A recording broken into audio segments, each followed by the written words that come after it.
کم لوگ ہیں جو بچ جاتے ہیں۔ نواز شریف کے ساتھ ہمارے ساجد میر صاحب جایا کرتے تھے،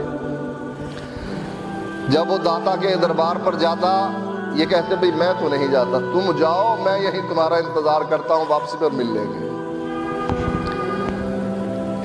لیکن پروفیسر غفور مزارات پر جانا ہو سب سے پہلے جی میں حاضر ہو رہا ہوں۔ اب ریلی نکالی، سراج الحق نے اختتام کہاں کیا؟ جناح کے دربار پر۔ بابا جناح تو ہی دے دے مجھے کچھ، سیٹیں تو ملتی نہیں پارلیمنٹ میں، تو ہی دے دے مجھے۔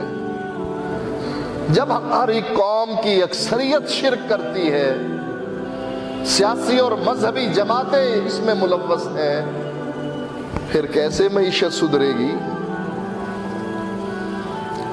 معیشت تب ہی سدھرے گی جب اللہ کی آیات پر ایمان ہوگا۔ اب یہ آیات سنا دیں آپ گورنمنٹ کے افسروں کو، وزیروں کو، مشیروں کو، اے مولوی صاحب چھوڑیں یار کون سی پرانے زمانے کی باتیں، پتھر کے دور کی باتیں کرتے ہیں آپ۔ اللہ کا دین نافذ کرنے سے معیشت سدھر جائے گی۔ وہ اندھے تیرے سامنے سعودی عرب کی مثال ہے، سدھری یا نہ سدھری؟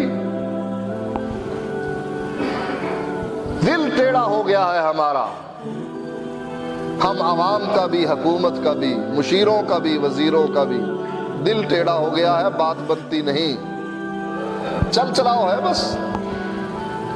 ہم بھی آ کر سٹیج پر، ممبر پر بیٹھ کر کچھ کہہ لیتے ہیں، ان کے کان پر جوں رینگتی ہے، توبہ توبہ، سننا بھی گوارا نہیں کرتے۔